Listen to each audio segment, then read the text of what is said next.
Perjandaan.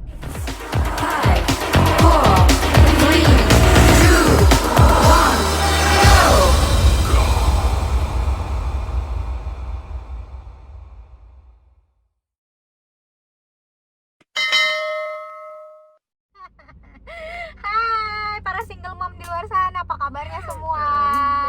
Semoga baik-baik aja ya, semoga sehat-sehat aja ya Beb. Tetap sehat, gitu. tetap Tetap survive. kuat, Betul. karena apa? Janda nggak boleh Mengeluh. Iya. Itu dalilnya itu adalah janda Iya, betul. tidak boleh mengeluh. Janda tidak boleh mengeluh. Oke, di episode kali ini kita bakal bahas apa nih, Mam? Hari ini temanya adalah masih lanjutan dari yang perkenalan kemarin. Nah, kita sekarang mau cerita dulu nih suka dukanya sebagai janda. Nah, bukan maksud mengeluh ya, cuman maksudnya it happens to us gitu. Betul. Itu terjadi sama kita gitu. Dan mami-mami di luar sana ya, pasti ada kalian yang juga ngerasa senasibnya sama kita gitu. Betul, kalian pasti ngalamin suka dukanya menjadi janda. Nah, coba mami bisa nggak mami di share ke halayak janda di luar sana. Kira-kira Betul. Sukanya apa sih sebelum menjadi janda dan setelah menjadi janda? Sukanya sebenarnya sih ya kalau dibilang suka ya nggak suka ya gitu. Masih gini. Ternyata di balik kejadian gue berpisah gitu ya sama mantan, banyak hal kok yang masih bisa kita syukuri gitu, intinya gitu. Jadi yang sekarang gue lebih kayak apa ya, lebih menghargai aja, kayak menghargai diri gue sendiri gitu. Kayak apa, jauh lebih mengenal diri lo Ya, betul kan, jauh banget. lebih mengenal diri lo di saat masa transisi lo sebagai seorang dari sebelum menjadi janda sampai menjadi janda saat ini. Jadi lo kayak apa sih, kayak bersyukur, oh ternyata diri gue begini loh Gitu loh. Terus sekarang kayak ternyata gue bisa gini loh, ternyata gue bisa melakukan itu juga yang gue rasain sih, bener. Kayak gue dulu tuh nggak kebayang gitu ketika gue, ya Allah gue ngurus anak sendiri bisa nggak ya gitu loh. Bener nggak sih? Lo pernah nggak sih kebayang waktu lo masih menikah gitu, terus ya kan ketika kita lagi, maksudnya gini, sebelum kita akhirnya memutuskan menikah kan berpisah, itu kan pasti kita banyak banget ya perdebatan gitu ya di batin kita gitu. Kalau gue bisa nggak ya gue hidup sendiri, bisa nggak ya gue yakin banyak perempuan di luar sana yang merasa kayak gitu. Maksudnya ketika memang pernikahan itu nggak bisa dipertahankan, kita masih galau dengan mempertimbangkan bahwa gue bisa nggak ya bertahan tanpa suami gitu, bisa nggak ya gue ngurus anak sendiri tanpa suami gitu. Itu pasti jadi kegalauan tersendiri buat perempuan gitu ya. Tapi kan gini, iya, terlepas dari siapa yang benar siapa yang salah, ketika memang sudah tidak bisa dipertahankan, mau nggak mau kan lu tetap harus move on gitu. Betul. Nah, ketika dalam prosesnya itulah akhirnya gue menyadari bahwa ternyata gue bisa loh. Ternyata walaupun memang lu tahu sendiri lah, maksudnya gue itu bahkan sebelum berpisah, ya gue memang terbiasa mandiri dari dulu gitu ya. Cuman kan tetap aja gue punya kegalauan itu gitu. Dan ternyata ketika ternyata gue bisa loh ngurus anak sendiri gitu, kayak wah gue bangga gitu. Terus sih Iya. ke kayak Suka gitu, yang lo suka yang gue lihat gitu ya. Kalau lu sendiri gimana, Mom? Ya kurang lebih sih sama ya, karena pertama sih itu memang gue kayak pertama tuh gue kayak apa ya, bisa dibilang depresi sih enggak, cuman depresi kan ada tingkatannya ya. Jadi tuh gue merasa kayak aduh gila, gue bakal ngerasa hampa, gue bakal ngerasa hancur banget nih. Gue bisa nggak ya, gue mampu nggak ya, karena dari sebelum gue nikah pun tuh kayak gue tuh udah dimanjain sama mau itu mantan pacar gue maupun itu mantan suami gue. Jadi kayak gue udah dimanjain dengan kasih sayang, dengan materi apa segala macam gitu. Terus ketika gue aja Tuhan kasih gue ujian untuk menjadi seorang janda yang ketika rasa kasih sayang, materi itu semua hilang, gue tuh kayak mikirnya aduh gue mampu nggak ya, gue bisa nggak ya, apalagi gue dititipin seorang anak gitu. Gue mikirnya tuh gini, kayak gue ngurusin diri gue sendiri aja kayaknya gue nggak mampu gitu, ditambah lagi nih ada sosok anak kecil nih yang harus gue gedein gitu. itu dengan kasih sayang, dengan materi pasti kita nggak mungkin bisa gedein anak tanpa materi ya kan gitu.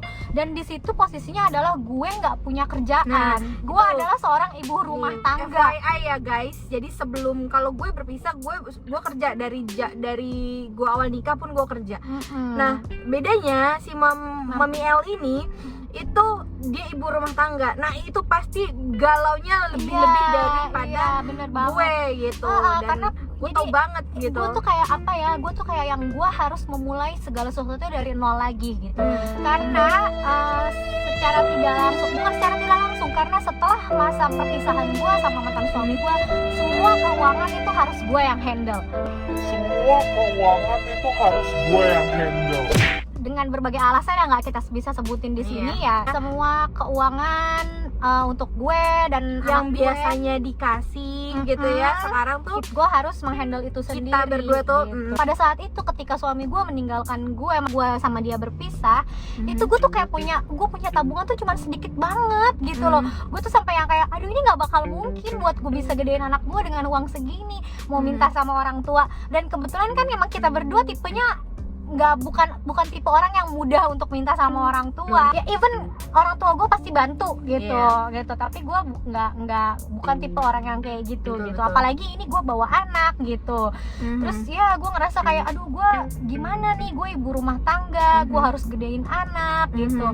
Sampai akhirnya ya untungnya memang gue mempunyai pendidikan yang cukup. Pendidikan terakhir gue ya cukup lah gitu. Akhirnya gue untuk mencari. Iya, akhirnya dari awal gue mulai cari kerja, ngelamar kerja di sana, di sini, di sana, di sini. Lo tau sendiri gimana kan? Dari gitu. nol lagi. Iya, gitu pada kan. akhirnya gue diterima di salah satu perusahaan swasta di Jakarta. Ya udah, akhirnya gue coba untuk ngerintis karir gue lagi. Gue mulai bercoba untuk kerja lagi, nyari duit lagi, nyari kesibukan lagi. Tapi ya lama-lama kesini-sininya memang sebulan, 2 bulan, sampai 1 tahun pertama itu berat. Tapi kesininya tuh gue mulai merasa nyaman, kayak yang oh ternyata gue bisa loh gitu. Gue ternyata bisa hal yang gue takuti sebelumnya itu ternyata bisa gue lewati dengan gue mudah. bisa hidup gitu ya tanpa lo jadi gitu kayak ya. Jadi kayak kalau kalian tuh kayak mikir gue nggak bisa hidup tanpa, ya memang kita tidak bisa hidup,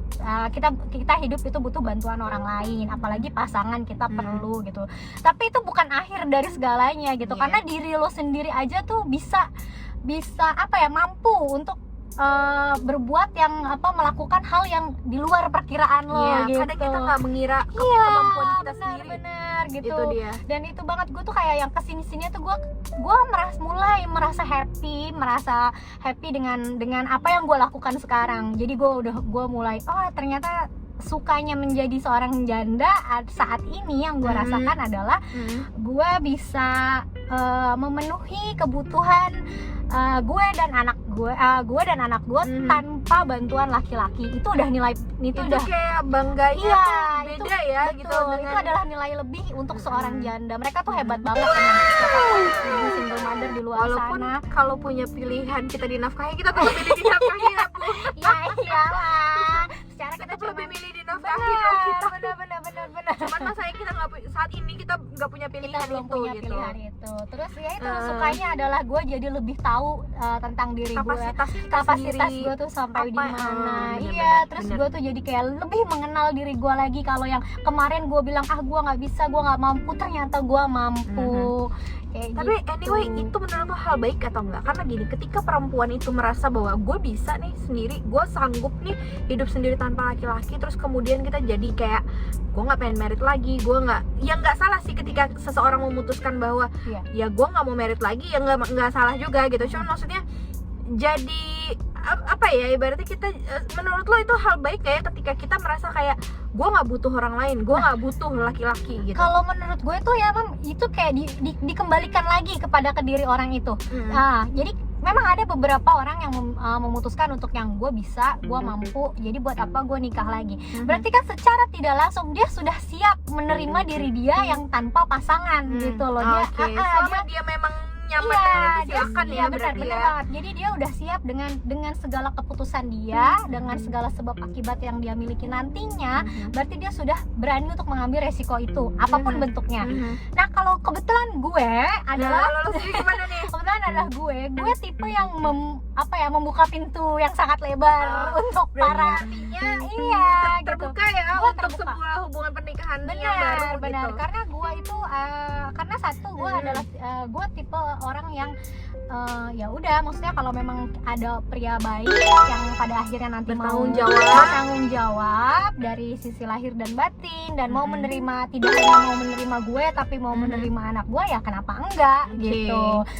Nah, jadi intinya kita berdua tuh tetap terbuka gitu. Cuman nggak salah juga kalau ada orang yang memang memutuskan untuk tidak menikah lagi ya gitu. Dia mau fokus di sebelah. Emang kita lagi di parkiran guys, Ada yang maaf baru ya. parkir. Gue mau nanya, kenapa Mom? Bapaknya sendirian. Bapaknya sendirian. Gue mau bahas dikit aja soal anak karena kita nanti bakal bahas khusus soal parentingnya single mom ya. Bener-bener. Tapi gue cuma mau bahas dikit. Anak lu umur berapa sih? Anak gue itu sekarang tahun ini dia 7 tahun. 7 tahun ya. Iya. Apa namanya, udah sekolah ya berarti? Udah. Udah sekolah.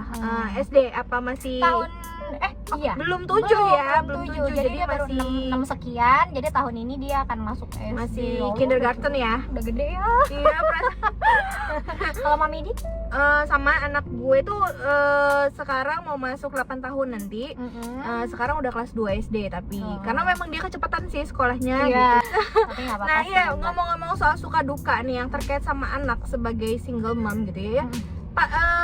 Duka, kita geser ya ke dukanya. Jadi dukanya paling ya kalau misalnya anak gue sih nggak pernah nanya, dia tahu apa yang terjadi sama orang tuanya gitu. Cuman kayak ini aja, apa namanya, nggak tahu ya, lu suka ngerasa bersalah nggak sih ketika teman-temannya dia tuh punya keluarga yang lengkap. Dia melihat itu walaupun dia nggak komplain sama lo, dia tahu apa yang terjadi, tapi kayak lu merasa nggak sih ada yang kurang nih sama anak gue gitu. Itu lu ngerasa ya nggak tahu ya, dibilang bersalah ya harusnya sih kita nggak, bukan perasaan bersalah, tapi ada perasaan kayak this is something wrong gitu, there is something wrong gitu nggak sih lo? Ya kadang kan ya iya sih, mau nggak mau kita pasti ngerasa bersalah gitu kan. Ternyata kita sebagai orang tua tidak bisa mempertahankan suatu Iya, betul. tidak bisa mempertahankan keluarga kita, Sehingga sehingga dia harus pada jadi, akhirnya anak kita merasakan bahwa dia mempunyai nggak lengkap memiliki keluarganya keluarga yang gitu. tidak lengkap gitu. Tapi untungnya gitu, memang anak gue itu dulu dari waktu gue nikah pun gue sama suami tuh kan lumayan apa ya, intensitas ketemunya tuh nggak setiap hari pada umumnya, karena mantan suami gue itu harus bekerja di luar. Jadi yang pulangnya itu nggak bisa setiap hari pulang gitu. Jadi memang jarang ketemu juga pada saat itu ya gitu. Anak ini nih udah ngerti gitu loh kalau untuk ketemu sama papahnya tuh tidak bisa setiap hari karena papanya harus kerja, cari duit dan lain-lain. Terus kemudian ketika gue sama suami pisah, ya gue udah mulai kasih pengertian loh ke dia gitu, kalau papa nih lagi nggak sama kita gitu, kamu ada aku sama orang tua gue gitu. Jadi dia berpikir oh ya udah saat ini keluarga gue lah inilah gitu loh. Dia tahu maksudnya apa yang terjadi. Kalau anak gue tuh udah cukup paham. Kalau anak gue sampai saat ini dia taunya ketika papanya tidak ada itu papanya lagi kerja gitu. Tapi lambat laun dia sempat nanya sih, mami papi mana, bilang gitu, mami papa mana, ya nanti papa, kamu sabar ya. Paling gue cuma bisa bilang iya kamu sabar dulu, nanti juga kamu bisa ketemu sama papa lagi di luar, aku bilang begitu. Tapi dia nggak tahu exactly what happened with you guys betul, gitu ya. benar. Tapi next time lo bakal, mungkin one day lo bakal ceritain lah ya. Seiring berjalannya waktu, karena juga pasti kan dia kan akan bertambah umur, perpikirannya akan lebih matang, pasti gue akan ceritain gitu pelan-pelan kenapa sih papa kok sekarang nggak ada sama kita gitu. Cuman sekarang saat ini biarin dia menikmati aja dulu gitu. Kalau lo sendiri mana, lu kan punya anak cewek nih. Nah, anak gue itu dewasa banget dari kecil ya gitu. Maksudnya dari dia kebetulan ditinggal tuh pas umur 3 tahun gitu. Jadi kayak dan dia tahu exactly what happened to us gitu. Ketika udah nggak di rumah tuh bapaknya, ya dia tahu karena ada masalah dengan gue gitu loh. Dan yang paling gak enak nih ya, setiap ditanya orang dia bilang gitu, pergi karena ribut sama gue. Iya, seterbuka itu maksudnya dia betul, dia tahu gitu dan Oke. dan dia lebih ngerti gitu. Nah itu kan masanya duka saat hubungan kita mau menjelaskan pada anak kayak gimana. Kalau untuk in personnya, untuk diri lo sendirinya tuh gimana sih dukanya yang lo alami ketika lo pasca berpisah sama mantan suami lo gitu? Pastinya ya, gue bisa memastikan ya, kesepian tuh ada.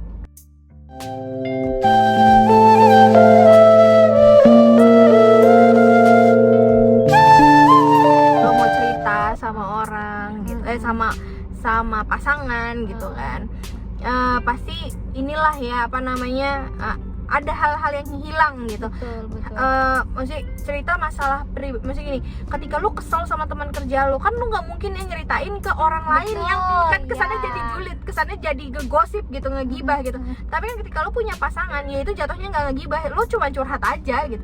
Dan kadang nggak kepengen dinasehatin, gak kepengen, ya lu cerita ya dia denger, cukup dia denger aja tuh kita lega gitu kan. Nah itu aja yang sekarang tuh nggak kita dapet kan gitu. Lu juga gitu nggak sih? Kalau gue tuh karena memang sebelumnya mantan suami gue itu kan tipenya tuh dia yang sweet banget kan gitu. Dia tuh ya kayak, karena umur gue sama dia itu terpautnya tuh jauh ya, wah sangat. Jadi gue yang si anak-anakan ini mateng banget gitu ya, dapat suami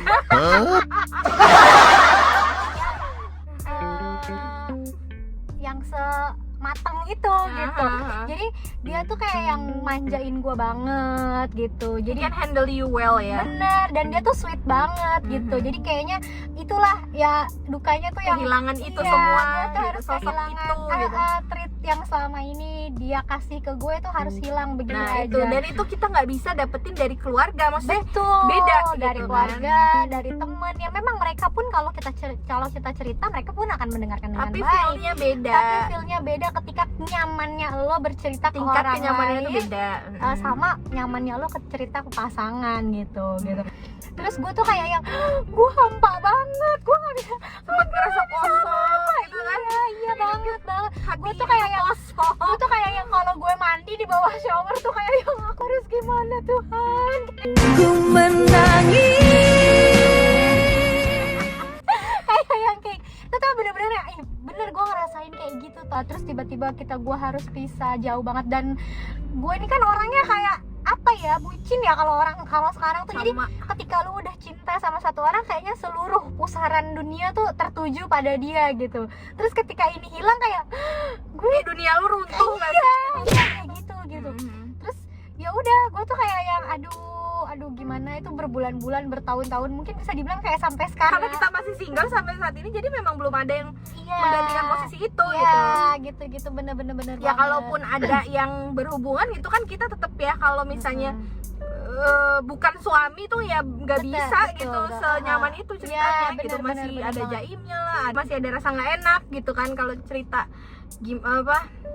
seterbuka itu gitu. Nah terus mau nyerempet dikit nih ngomongin nggak jauh-jauh dari suka duka sih, berarti kan gimana sex life-nya lu udah tahu ya gue mau ngebahas sex life-nya seorang single mom, seorang yang janda. Tapi jadi jawab sekarang. Itu nanti kita bahas bikin di sesi sendiri, episode sendiri untuk ngebahas sex life-nya janda. Kita mau denger dong suka dukanya tuh kalian tuh kayak gimana, apa aja yang kalian alami. Terus fasenya kalian bangkit tuh kayak gimana sih gitu. Karena kan siapa tahu itu bisa menjadi pelajaran juga di luar sana. Ayo dong cerita, dan kita terbuka untuk masukan untuk mau bahas apa nih gitu. Next episode-nya kita mau bahas yang nakal. Mau bahas parenting, kita mau bahas finansialnya, how to manage our financial tuh kayak gimana selama menjadi seorang. Ada yang lucu deh tuh mam sebelah kiri. Dia kaget ngeliat topeng gitu. Makanya kita lagi Halloween party ya. Mending kalau Halloween party, kalau kita dikira perampok. Mau ngerampok toko emas di sini gimana? Bukan, kita penjual bakso borak. Bakso borak. Sebenarnya kita nggak kepengennya kayak gini. Kebutuhan hidup. Ya udah Iya, gitu. iya. Oh iya, jangan lupa ya, kalian juga boleh boleh apa ya?